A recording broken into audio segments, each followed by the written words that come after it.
Hello everyone, गौतमीज education hub पर आप सभी का बहुत बहुत स्वागत है। उम्मीद है आप सभी अच्छे होंगे, एग्जाम की तैयारी अच्छे से जारी होगी। आज है 17 जून 2024 और आज की करंट अफेयर की क्लास आप लोगों के सामने। क्लास शुरू करने से पहले आप लोगों से छोटी सी रिक्वेस्ट, अगर आप लोग चैनल पर नए हैं तो प्लीज़ चैनल को सब्सक्राइब कीजिएगा, वीडियो को लाइक कीजिएगा और ज़्यादा से ज़्यादा शेयर कीजिएगा। पहला क्वेश्चन हम देखते हैं। सिरिल रामाफोसा जो हाल ही में खबरों में थे, किस देश के राष्ट्रपति चुने गए हैं? दक्षिण अफ्रीका, पनामा, सोलोमन द्वीप या फिर इनमें से कोई नहीं। सही आंसर हमारे पास होने वाला है ऑप्शन नंबर ए, दक्षिण अफ्रीका। तो क्या नाम है इनका? Cyril Ramaphosa. ये जो कहाँ के राष्ट्रपति चुने गए हैं? साउथ अफ्रीका के राष्ट्रपति चुने गए हैं और ये दूसरी बार राष्ट्रपति यहाँ के चुने गए हैं। ठीक है, नेक्स्ट हम देखते हैं। तीसरी बार प्रधानमंत्री बनने के बाद प्रधानमंत्री मोदी द्वारा दौरा किए जाने वाला पहला देश कौन सा था? इटली, ब्रिटेन, फ्रांस या फिर इनमें से कोई नहीं। सही आंसर हमारे पास होने वाला है ऑप्शन नंबर ए, इटली। ठीक है, तो अभी आप जानते हैं कि जो हमारे प्रधानमंत्री नरेंद्र मोदी जी हैं वो थर्ड टाइम इंडिया के जो है प्राइम मिनिस्टर बन गए हैं। ठीक है, तो अभी प्राइम मिनिस्टर की शपथ लेने के बाद ये जो कौन से विदेश मतलब किस देश की यात्रा पर गए हैं सबसे पहले, तो वो इटली की। आप लोग जानते हैं कि अभी हमने पढ़ा था कि G7 का जो समिट हुआ था, मंत्रियों की जो बैठक हुई थी, ठीक है, वहाँ पर तो वहाँ पर जो है कौन अतिथि के रूप में गए थे G7 के लिए? कौन गए थे? भारत के प्रधानमंत्री नरेंद्र मोदी जी गए थे, जबकि भारत जो है वो G7 कंट्री का मेंबर नहीं है। ठीक है, तो इसीलिए जो है वो आपने याद रखनी है कि अभी कौन से देश गए थे सबसे पहले? इटली गए थे G7 की बैठक के लिए।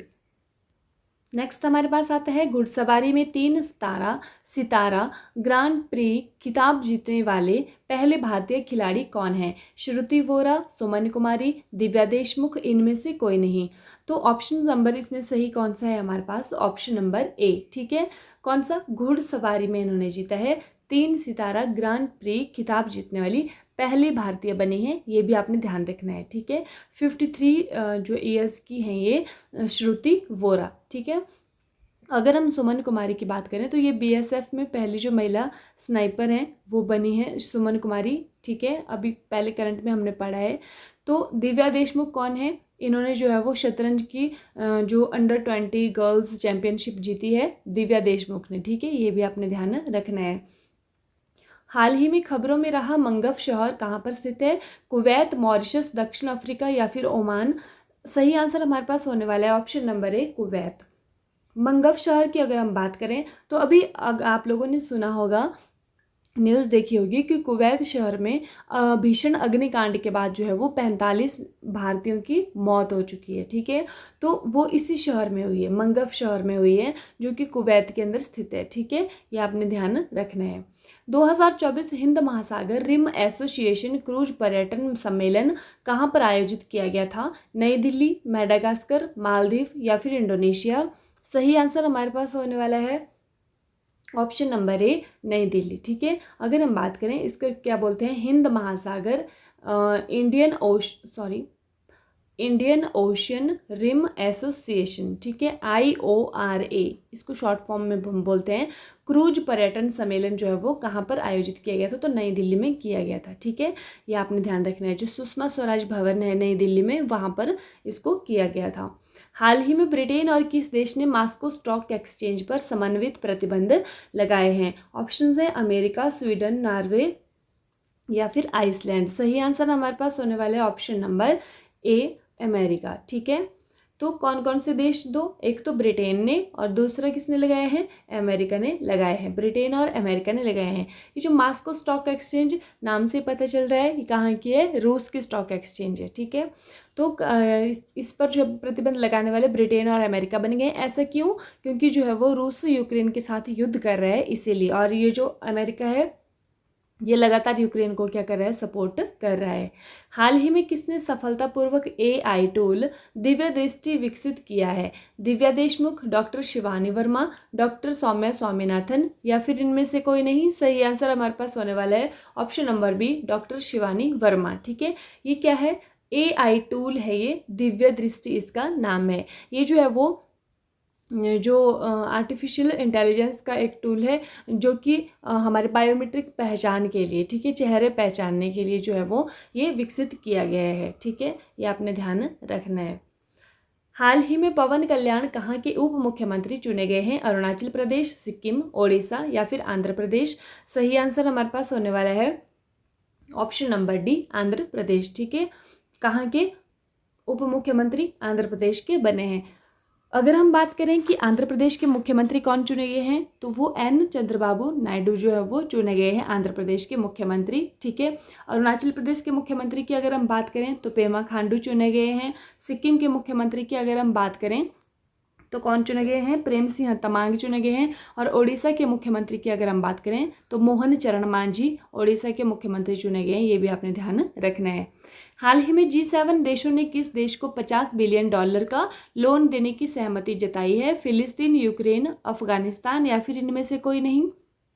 सही आंसर हमारे पास होने वाला है ऑप्शन नंबर बी, यूक्रेन। ठीक है, तो G7 जो कंट्रीज हैं उन्होंने क्या किया है? $50 बिलियन का लोन देने की सहमति यूक्रेन के लिए जताई है। G7 की अभी बैठक कहाँ पर हुई है? आपने ध्यान रखना है, इटली में हुई है। ठीक है, जहाँ की प्रधानमंत्री मोदी जी गए हैं एज अ गेस्ट, और ये इनकी प्रधानमंत्री बनने के बाद पहली यात्रा, इस बार जो शपथ ली है इन्होंने तीसरी बार, उसके बाद इनकी पहली विदेश यात्रा इटली की ही थी। हाल ही में चंद्रयान-1 मिशन के डायरेक्टर का निधन हुआ है, उनका क्या नाम है? श्रीनिवास हेगड़े, प्रमोद कुमार मिश्रा, अजीत कुलकर्णी या फिर इनमें से कोई नहीं। तो सही आंसर हमारे पास होने वाला है option number A, Srinivas Hegde. ठीक है, कौन सा? चंद्रयान-1 मिशन की अगर हम बात करें तो इसके डायरेक्टर थे ये, तो इनका जो है वो निधन हो चुका है। चंद्रयान-1 लॉन्च कब किया गया था? तो चंद्रयान-1 जो है वो 22 अक्टूबर 2008 को लॉन्च किया गया था। और कौन से रॉकेट से लॉन्च किया था? PSLV C11 से हमने लॉन्च किया था। ठीक है, ये भी हमने ध्यान रखना है। अब है रिवीजन। हाल ही में किस भारतीय ने विश्व जूनियर अंडर-20 लड़कियों की शतरंज चैंपियनशिप जीती है? तो किसने जीती है? ये जीती है दिव्या देशमुख ने, जो कि नागपुर की रहने वाली हैं। हाल ही में किस राज्य सरकार ने PM श्री पर्यटन हवाई सेवा शुरू की है? मध्य प्रदेश, राजस्थान, उत्तराखंड या फिर इनमें से कोई नहीं। सही आंसर हमारे पास होने वाला है मध्य प्रदेश होने वाला है। जून 2024 में भारत के प्रधानमंत्री के प्रधान सचिव के रूप में किसे नियुक्त किया गया है? नियुक्त नहीं, पुनः नियुक्त किया गया है। तो किसको किया गया है? ये किया गया है PK मिश्रा, मतलब प्रमोद कुमार मिश्रा जी को। जून 2024 में प्रधानमंत्री के राष्ट्रीय सुरक्षा सलाहकार के रूप में किसे नियुक्त किया गया है? अजीत डोभाल, शिव शंकर मैनन, MK नारायणन या फिर इनमें से कोई नहीं। सही आंसर हमारे पास होने वाला है ऑप्शन नंबर ए, अजीत डोभाल। और ये तीसरी बार जो है इस बार जो इनका कार्यकाल है वो तीसरी बार इनको चुना गया है। ठीक है, नेक्स्ट है विश्व रक्तदाता दिवस कब मनाया जाता है? तो ये 14 जून को मनाया जाता है। ठीक है, 12 जून को हमने कौन सा विश्व बाल श्रम निषेध दिवस मनाया है? 12 जून को। हाल ही में उत्तर प्रदेश और बिहार के शहरों के नाम पर किस ग्रह के गड्ढों के नाम रखे गए हैं? तो कौन से? मंगल ग्रह के गड्ढों के नाम रखे गए हैं। हाल ही में प्रधानमंत्री मोदी G7 शिखर सम्मेलन में भाग लेने के लिए किस देश में गए हैं? तो कहाँ पर गए हैं? इटली में गए हैं। यहाँ की जो प्रधानमंत्री है उनका नाम क्या है? Giorgia Meloni. ठीक है, हाल ही में किस राज्य में 20 वर्ष बाद ऐतिहासिक नागरिक निकाय चुनाव होंगे? तो कहाँ पर होने वाले हैं? ये होने वाले हैं नागालैंड के अंदर। नेक्स्ट, हाल ही में भारत ने किस देश के साथ स्थानीय मुद्रा निपटान प्रणाली विकसित की है? इसको हम बोलते हैं लोकल करेंसी सेटलमेंट सिस्टम। तो किसके साथ किया है? UAE, संयुक्त अरब अमीरात के साथ किया है। हाल ही में जोशीमठ का नाम बदलकर क्या रखा गया है? देवमठ, ज्योतिर्मठ, कीर्तिमठ या फिर इनमें से कोई नहीं। तो सही आंसर हमारे पास होने वाला है ज्योतिर्मठ, इसका नाम रखा गया है। ठीक है, कहाँ पर है? ये उत्तराखंड के अंदर है। तो व्हाट्सएप ग्रुप का लिंक आप लोगों को डिस्क्रिप्शन में मिल जाएगा, वहाँ से आप लोग ज्वाइन हो सकते हैं। अगर आप लोगों को PDF के लिए चाहिए तो आप ग्रुप में ज्वाइन हो सकते हैं। ठीक है, इसी के साथ आज की क्लास समाप्त होती है। Thank you and have a nice day. खुश रहिए, अपना ख्याल रखिए, अपनी तैयारी को मजबूत रखिए।